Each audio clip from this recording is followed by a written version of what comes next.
Hello, आज हम लोग क्लास 10th का पेपर 3 का सोल्यूशन जो 4 फरवरी में हुआ था द्रोणाचार्य का, उसका सोल्यूशन देखेंगे क्लास 10th का। ठीक है, तो इसमें हम लोग आ जाते हैं क्वेश्चन नंबर 1 पे। तो क्वेश्चन नंबर 1 में हम लोग को क्या दे रखा है, एक सर्किट दे रखा है। ठीक है, और इस सर्किट में क्या पूछा गया है, द 13 रेसिस्टेंस दे रखे हैं, हर एक रेसिस्टेंस आर ओम का है।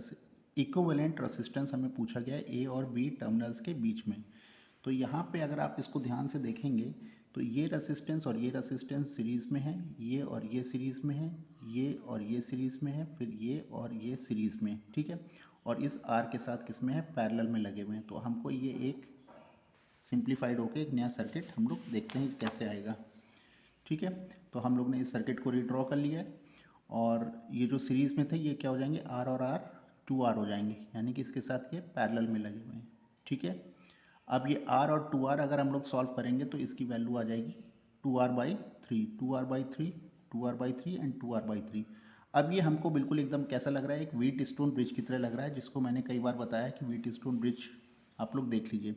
तो ये अपॉन ये अपॉन ये अगर रेसिस्टेंस आपस में बराबर हैं, ratio P/Q is equal to R/S, तो जो ये वाला रेसिस्टेंस है इसमें कोई भी करंट फ्लो नहीं करेगा। ठीक है, तो ये रेसिस्टेंस क्या हो जाएगा, सर्किट से आउट हो जाएगा, मतलब इस सर्किट को हम यहाँ से हटा सकते हैं। तो इसको हटाते ही हमारा सर्किट क्या बन जाएगा, ये बन जाएगा, जिसमें 2R/3 एंड 2R/3 किस में लगे हुए हैं, पैरेलल में। तो ये कितना हो जाएगा, 4R/3। और इसी तरह 2R/3 ये भी सीरीज़ में लगे हुए हैं इसके साथ पैरेलल में, यानी कि 4R/3। अब ये दोनों रेसिस्टेंस पैरेलल में लगे हुए हैं तो वैल्यू आ जाएगी 2R/3। Option C is correct. ठीक है, नाउ नेक्स्ट क्वेश्चन पे आ जाते हैं। यहाँ पे भी आपको एक सर्किट दिया गया है। ठीक है, ये 2019 आईटी मेंस में पूछा जाता है क्वेश्चन नंबर 2। ठीक है, तो सिंपल सा क्वेश्चन है, लेकिन हाँ अच्छा टिपिकल है। ठीक, इस क्वेश्चन को अगर हम लोग सॉल्व करें तो इसको यहाँ हम क्या देख रहे हैं, यहाँ हमें 3 रेसिस्टेंस हैं 1 ओम के, और ये कुछ वोल्टेज दे रखे हैं 1, 2 एंड 3, यानी कि 3 ब्रांचेस हैं। यहाँ से करंट निकलेगा I1, I2, I3, तीन करंट हैं, तीनों मिलके A, यानी कि B से A की तरफ करंट फ्लो कर रहा है। ठीक, तो इस सर्किट को हम लोग सॉल्व करें तो यहाँ पे हम लोग क्या देख रहे हैं, किरचॉफ्स करंट लॉ लगता हुआ नज़र आ रहा है। पहले वाले में करंट आ रहा है, suppose that I1, this is I2 and this is I3। I1 plus I2 plus I3 is equal to I, और R इक्विवेलेंट क्या हो जाएगा, ये तीनों रेसिस्टेंस किस में लगे हुए हैं, पैरेलल में। तो 1/R1 plus 1/R2 plus 1/R3। ठीक है, तो हमारा जो EMF है ए बी के क्रॉस कितना हो जाएगा, जितना करंट इंटू आर इक्विवेलेंट। ठीक है, तो ये हमारा करंट हो जाएगा I1 plus I2 plus I3 और आर इक्विवेलेंट दिस। ठीक है, तो करंट क्या होता है, EMF अपॉन रेसिस्टेंस। ठीक है, सबकी वैल्यू पुट कर दी, which is equal to 2 volt. ठीक है, तो हमारा कौन सा ऑप्शन सी हो गया, ऑप्शन सी इज़ करेक्ट। अब नाउ क्वेश्चन नंबर 3 की हम बात कर रहे हैं। क्वेश्चन नंबर 3 में क्या है, हम लोगों को एक मैग्नेटिक सर्किट दिया गया है,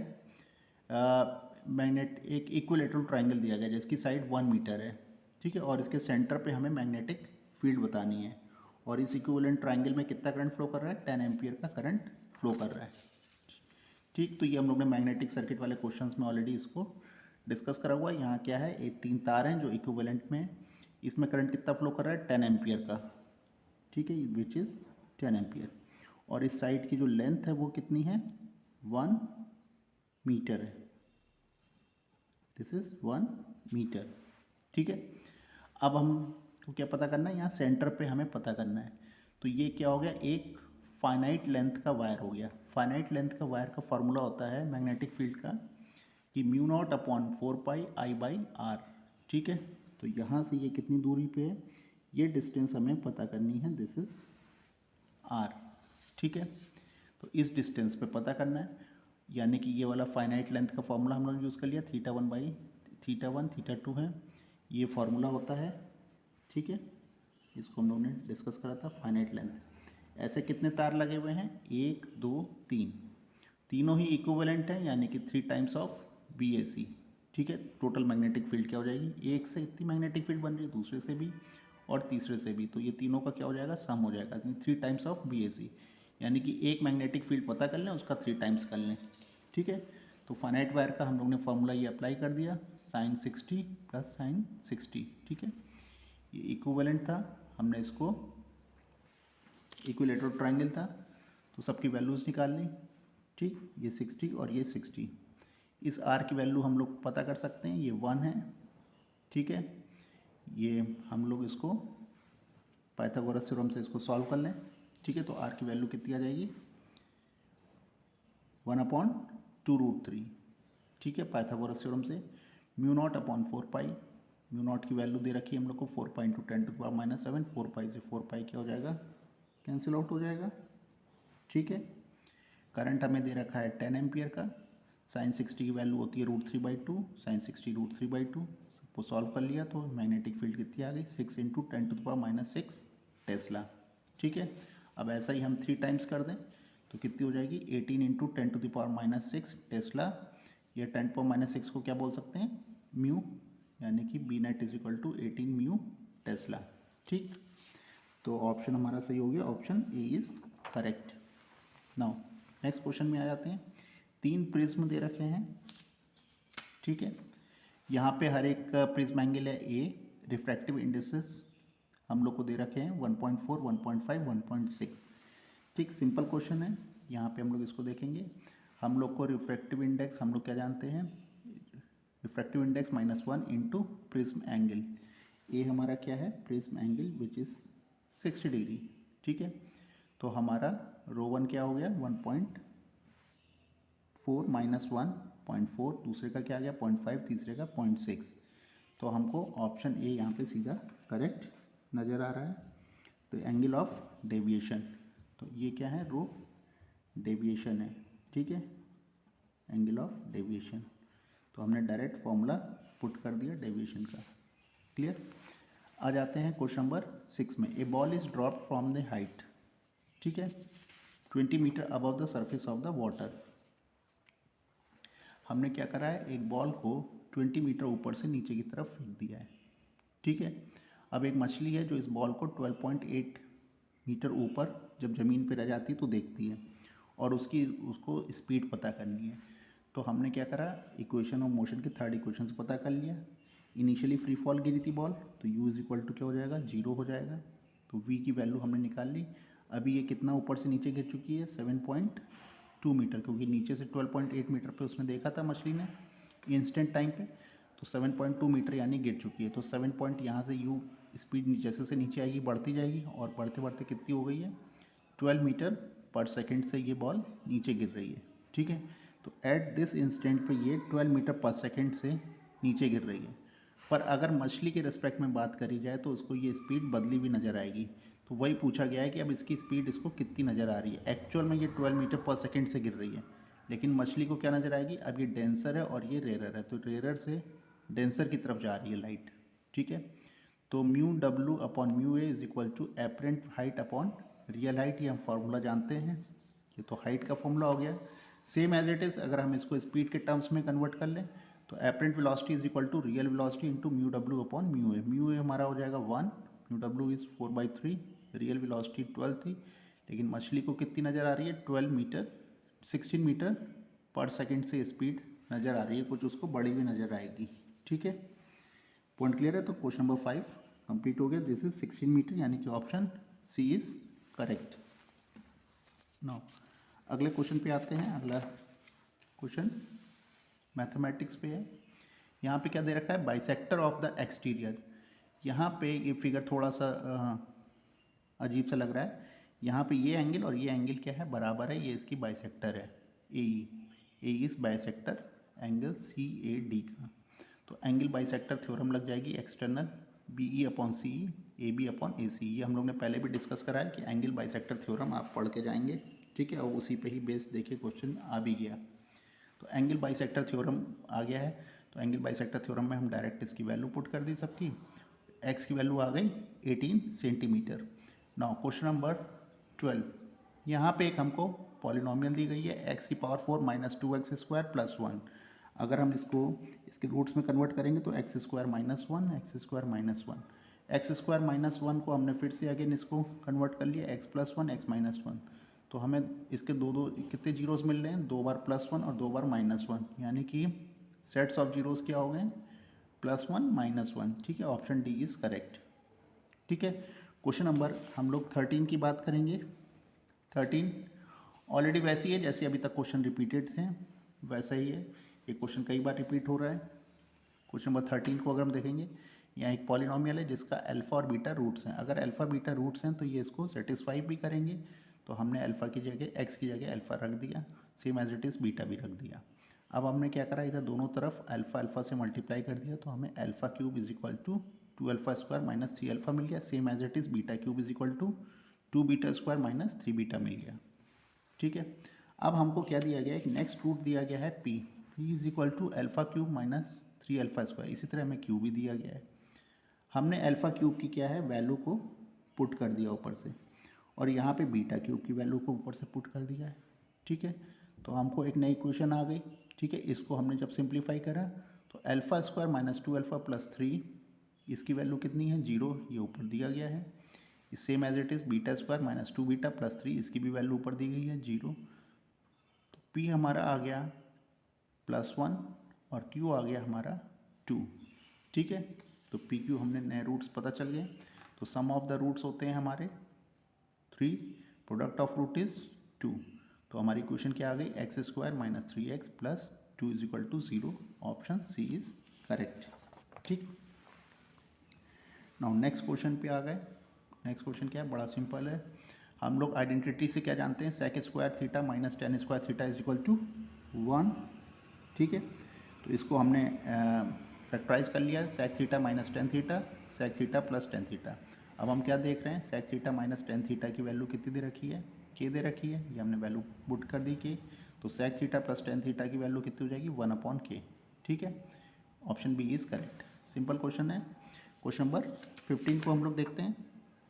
ठीक है, यहाँ क्या दे रखा है, in every pair from among equation, ये हमें दी गई हैं, 3 इक्वेशंस दी गई हैं। ठीक है, has common roots then the product of 3 common roots, यानी कि अल्फा बीटा और गामा की वैल्यू पूछी गई है, अल्फा बीटा गामा क्या होगा। ठीक है, तो यहाँ हमको क्या है, 3 इक्वेशंस दी गई हैं। ठीक, तो इनका जो प्रोडक्ट ऑफ रूट्स क्या होंगे, क्यू आर, इसके भी product of roots R P, इसके भी product of roots P Q. तीनों इक्वेशंस को क्या कर दिया, मल्टीप्लाई कर दिया। तो अल्फा बीटा गामा की वैल्यू क्या आ गई, पी क्यू आर। तो alpha beta gamma is equal to P Q R, product of roots. Option A is correct. ठीक, सिंपल क्वेश्चन था। नाउ नेक्स्ट क्वेश्चन को अगर हम लोग देखेंगे, ठीक है, तो यहाँ पे हमें क्या दिया गया है, एक पैराग्राफ दिया गया है फिजिक्स में। एक स्मॉल ऑब्जेक्ट है which placed on the principal axis. ठीक, तो हम फिगर्स को देखते हैं।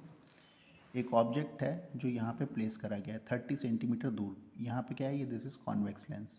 अब इससे कुछ इमेज बनेगी। अब जो इमेज आ रही है वो फिर एक ग्लास स्लैब से पास करी गई है जो 6 सेंटीमीटर थिक है।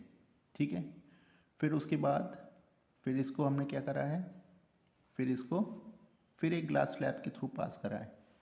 ठीक है, तो यहाँ पे हमको क्या नज़र आ रहा है, ये पता लगाना है कि हमको इमेज कहाँ बनेगी।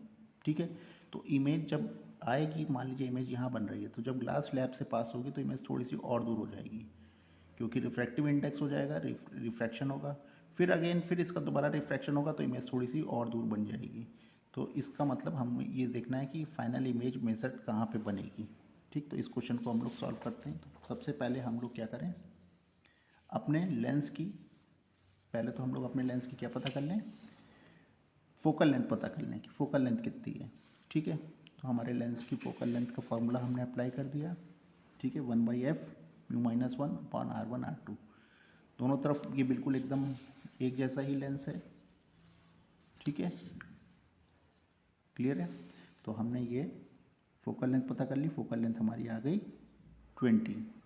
अब कहाँ पे इमेज बन रही है कॉन्वेक्स लेंस से, डायरेक्ट लेंस का फॉर्मूला रख दिया, इमेज आ गई हमारी 60 सेंटीमीटर पे इमेज आ गई। ठीक है, अब इसको एक ग्लास प्रिज्म से पास कर दिया है, तो अब हम लोग शिफ्टिंग वाला फॉर्मूला अप्लाई कर देंगे। T1 1 - 1/μ कितना हमारा शिफ्ट हो जा रहा है इमेज, तो हमारा इमेज 2 सेंटीमीटर शिफ्ट हो जा रहा है जब हम पहले ग्लास स्लैब से पास करेंगे। फिर दूसरे जब ग्लास स्लैब से पास करेंगे तो इसका म्यू हमको दे रखा है 2, तो यानी कि फिर से अगेन वही फॉर्मूला लगा दिया, फिर से ये 2 सेंटीमीटर और दूर हो जाएगी। ठीक है, तो फाइनल इमेज कहाँ पे बनेगी, 60 सेंटीमीटर तो अपनी बन रही थी, 2 सेंटीमीटर पहले से ग्लास स्लैब से शिफ्ट हो गई, 2 सेंटीमीटर दूसरे ग्लास स्लैब से शिफ्ट हो गई, तो कितनी हो गई 64 centimetre. Option C is correct. अब कह रहा है कि अगर ये ये जो ग्लास है इसको शिफ्ट करके S2 के साथ लगा दें तो क्या इमेज पे कोई फ़र्क पड़ेगा, तो इमेज उतनी ही दूर पे बनेगी जहाँ पहले से बन रही थी, यानी कि दिस इज़ अनचेंज। ठीक है, तो ये ग्लास कितना भी इधर उधर हो जाए, लेकिन इतना नहीं कि इसकी इमेज से दूर हो जाए, तो इसको हम थोड़ा इधर ही की तरफ शिफ्ट करेंगे, टूवर्ड्स लेफ़्ट, राइट नहीं। अगर लेफ़्ट की तरफ शिफ्ट करेंगे तो इमेज पे कोई भी फ़र्क नहीं पड़ेगा, रिमेन अनचेंज रहेगी। ठीक है, मैग्नीफिकेशन कितना हो जाएगा, मैग्नीफिकेशन होता है V/U, तो V भी पता है आपको, U भी पता है, आप मैग्नीफिकेशन ईजिली हम फाइंड कर सकते हैं। Magnification is 60/-30 is -2। Option B is correct. ठीक है, सिंपल था। अब आ जाते हैं यहाँ पे कूलम्स लॉ, एक आपको दे रखा है, तो यहाँ पे काफ़ी सारी मिस्टेक दे रखी है, प्रिंटिंग मिस्टेक है यहाँ पे। ये R2 नहीं होगा, ये R² होगा। ठीक है, तो हो सकता है कि ये क्वेश्चन आपने किसी ने सॉल्व ही ना करा हो। ठीक है, ये थोड़ा सा प्रिंटिंग मिस्टेक यहाँ बहुत है। यहाँ पे दे रखा है चार्ज 27 × 10⁻⁻⁶, पर यहाँ पे चार्ज 2 दे दिया है। ठीक है, तो ये प्रिंटिंग मिस्टेक बहुत ज़्यादा हो गई हैं। ठीक है, तो इससे हो सकता है कि आंसर आपका ना आ रहा हो। ठीक है, तो हम 2 को मानेंगे कि ये गलत है, 2 यहाँ पे नहीं होगा, यहाँ पे होगा 27 होगा। ठीक है, तो ये 27 ये वाला, और ये R2 नहीं होगा, ये R² होगा, तभी ये क्वेश्चन सॉल्व हो पाएगा, अदरवाइज नहीं। क्वेश्चन अपने आप में थोड़ा सा टिपिकल था, हो सकता है आप लोग फर्स्ट टाइम देख रहे होंगे। क्लास 12th का फर्स्ट चैप्टर है इलेक्ट्रोस्टैट्स, ठीक है, फिजिक्स में, वहाँ पे ये आपको ये क्वेश्चंस दिए गए हैं। ठीक है, तो क्लास 12th का फर्स्ट चैप्टर इलेक्ट्रोस्टैट्स में जब देखेंगे तो ये पहला ही आपको ये क्वेश्चन पढ़ना पड़ेगा। ठीक है, तो वहाँ से ये लिया गया है। तो यह क्या है, यहाँ पे हमारे 2 चार्ज रखे गए हैं, तीसरा चार्ज हमें बताना है कहाँ पे रखा जाए कि फोर्स 0 हो जाए। तो A और C के बीच एक फोर्स लग रहा होगा, B और C के बीच एक फोर्स लग रहा होगा। A और B बिल्कुल फिक्स कर रखे गए हैं, केवल जो मूव कर सकता है वो C ही मूव कर सकता है। तो ये दोनों फोर्सेस आपस में कैसे होंगे, इक्वल होंगे। तो यहाँ पे R² होगा, ये भी R² होगा। ठीक है, तो वहाँ पे मिस्टेक थी, नहीं तो ये क्वेश्चन सॉल्व ही नहीं हो पाएगा। तो RAC हमने मान लिया X, तो RBC कितना हो जाएगा, X - 0.3 की डिस्टेंस। ठीक है, 30 सेंटीमीटर को हमने मीटर में कन्वर्ट कर लिया है। QC दोनों तरफ से चार्ज कैंसिल आउट हो जाएंगे, कांस्टेंट भी में कैंसिल आउट हो जाएंगे, केवल इधर QA बचेगा और इधर QB बचेगा। हमने QA लिया है 27 × 10⁻⁻⁶, जबकि वहाँ पे कुछ में मिस्टेक से 2 लिखा हुआ था। ठीक है, तो प्रिंटिंग मिस्टेक है यहाँ पे काफ़ी, इस इक्वेशन को जब हमने बनाया तो ये इक्वेशन हमारी आ जाएगी इसको, और इसको हमने श्रीधराचार्य के फॉर्मूले से सॉल्व कर लिया। तो x की वैल्यू आ गई हमारी 0.45 और दूसरी वैल्यू आ रही है 0.225। तो इनके बीच वाला चार्ज पॉसिबल नहीं होगा, इसको आप समझ सकते हैं। अगर हम इसके बीच में कोई चार्ज रख देंगे तो हमारा जो है, ये देखिए दिस इज़ प्लस और ये माइनस, तो अगर ये प्लस है तो प्लस और प्लस एक फोर्स लगेगा। ठीक है, कैसा लगेगा, रिपल्शन फोर्स, ये इसको दूर भगाएगा। प्लस और ये माइनस एक दूसरे में अट्रैक्शन फोर्स लगेगा, तो ये इसको इधर करेगा और ये इसको इधर करेगा, तो ही ये फोर्स क्या हो सकते हैं, नेट फोर्स एक दूसरे को बैलेंस कर देंगे तो 0 हो सकते हैं। मान लीजिए अगर ये इनके बीच में कहीं आ गया, ठीक है, तो प्लस और प्लस एक दूसरे को क्या करेगा, रिपेल करेगा, यानी कि दूर भगाएगा। फिर ये प्लस और माइनस एक दूसरे को अट्रैक्ट करेंगे और ये इसकी तरफ आ जाएगा। तो बीच में कभी भी फोर्स आपको 0 नहीं मिल पाएगा, तो बीच में हो ही नहीं सकता चार्ज। ठीक है, इस चीज़ को आप ध्यान रखेंगे। चार्ज हमेशा A और B के बाहर की साइड ही होगा। ठीक है, चाहे आप इधर पॉजिटिव रख के देख लीजिए, चाहे आप नेगेटिव रख के देख लीजिए, हमेशा जिधर भी जाएंगे चार्ज एक तरफ मूव करता हुआ नजर आएगा। नेट फोर्स तभी 0 हो सकता है जब इक्वल एंड अपोजिट फोर्स लगे हों, तो यहाँ पे इक्वल एंड अपोजिट फोर्स लगेंगे तभी फोर्स, नेट फोर्स 0 हो सकता है। ठीक है, तो इससे हमने क्या देखा, एक्स की वैल्यू हमारी आ गई 45 centimetre, option A is correct. मुझे नहीं लगता कि इसको किसी ने भी सही करा होगा क्योंकि प्रिंटिंग मिस्टेक ही थी। और क्वेश्चन नंबर 20 में क्या पूछा गया है कि अगर दोनों फोर्स बराबर हैं तो वो चार्ज की वैल्यू कितनी होगी। ठीक है, फिर से हमने वही क्वेश्चन रख दिया, दोनों के बीच डिस्टेंस देख लिया। अब हमने देख लिया F A B is equal to F B C, point B से देखा है। ठीक है, दोनों के बीच की डिस्टेंस रख दी, चार्ज की वैल्यू आ गई direct 27/4, option C is correct. Clear. तो ये हो सकता है कि आप लोगों ने गलत कर रखा हो। यहाँ पे ये बिल्कुल सिंपल क्वेश्चन है, ये भी क्वेश्चन कई बार रिपीट हो गया है। ये एक तार है जिसको एक सर्कुलर फॉर्म में बना दिया गया, दिस एंगल इज थीटा। ठीक है, तो ये इस बार इसको कॉम्प्रीहेंशन में दे दिया, अदरवाइज पहले ये क्वेश्चंस में आ रहा था। पुराने पेपर्स अगर आप लोगों ने करे होंगे तो ये क्वेश्चन आपको कई बार रिपीटेड फॉर्म में नज़र आ रहा है। ठीक है, सिंपल क्वेश्चन है। ये तार ये है, तो यहाँ पे आर्क हमारा होता है, आर्क की length A P C, minor arc 2πr theta upon 360। 2πr पूरा तार कितनी रेसिस्टेंस का है, केवल आर रेसिस्टेंस का है, तो इस आर का रेसिस्टेंस कितना हो गया, आर थीटा बाई 360। 360 को हम लोग 2π भी लिख सकते हैं, तो ऑप्शन ए इज़ करेक्ट। ठीक है, तो रेसिस्टेंस हो गया एपीसी पार्ट का, छोटे आर का, माइनर आर का, r theta upon 2π, option A is correct. अब पूछा गया है कि अगर ये, अब ए और बी के बीच इक्विवेलेंट रेसिस्टेंस पूछा गया है, तो एक मेजर आर्क है और एक माइनर आर्क है। तो मेजर आर्क का अपना एक रेसिस्टेंस होगा, माइनर आर्क का एक रेसिस्टेंस होगा। दोनों रेसिस्टेंस किस में नज़र आ रहे हैं आपको, पैरेलल में। तो पैरेलल रेसिस्टेंस का हम डायरेक्ट इसमें क्या करेंगे, फॉर्मूला पुट कर देंगे। मेजर आर्क का रेसिस्टेंस हमारा 2π माइनस थीटा अपॉन 2π होगा। माइनर आर्क का भी हमने निकाल ही रखा था, सबकी हमने वैल्यू पुट कर दी, कॉमन लेके जो पार्ट डिटेक्ट हो रहा था सिंप्लीफाई कर दिया, हमको डायरेक्ट वैल्यू आ गई, r A B is equal to 2π minus theta, theta upon 4π square into r. तो option C is correct. Clear है, सिंपल था। आप जाते हैं मैथ्स के क्वेश्चन नंबर 30 पे। यहाँ पे क्या किया है, sum of the 4 terms of A P is 40। बहुत ही ज़्यादा सिंपल क्वेश्चन है ये, तो आप लोगों ने क्लास 10th में सम ऑफ द 4 टर्म्स इज़ 40 दे रखा है। सम ऑफ ए पी का हमने फॉर्मूला लगा दिया, तो एक इक्वेशन आ गई। सम ऑफ 14 टर्म्स हमें 280 दे रखे हैं, फिर हमने सम ऑफ इक्वेशन 14 टर्म्स की लगा दिया, फिर एक इक्वेशन आ गई। इन दोनों इक्वेशन लीनियर इक्वेशन को हमने सॉल्व कर लिया, तो हमें ए और डी की वैल्यू पता चल गई। तो first term of A P is 7 आ गया, कॉमन डिफरेंस इज़ हमारा 2 आ गया। ठीक है, अब हमें क्या बताना है, सम ऑफ एन टर्म्स। ये आपके पूरा सब एनसीईआरटी का ही क्वेश्चन है, सिंपल। तो S N is equal to N, N plus 6 आ गया। ठीक है, क्लियर है। तो अब नेक्स्ट क्वेश्चन आता है, ये भी आपका एनसीईआरटी का ही है, ट्रिग्नोमेट्री का। तो पहला ही क्वेश्चन है, sine theta is equal to 12/13। ठीक है, तो साइन थीटा हम क्या जानते हैं, sine theta is equal to perpendicular upon base होता है। ठीक है, तो इस ट्रायंगल से हमने देख लिया, ये 12 है, ये 13 है, तो बेस हमने निकाल लिया पाइथागोरस थ्योरम से, इज़ 5। तो हमें क्या पता लगाना है, टेन थीटा की वैल्यू क्या होगी। टेन थीटा होता है perpendicular upon base 12/5, option A. Sec theta क्या होगा, सेक थीटा होता है 1 अपॉन कॉस थीटा, या hypotenuse upon base 13/5, option D is correct. ठीक, एक लाइन का ही क्वेश्चन था ये। तो नेक्स्ट आ जाते हैं पार्ट में।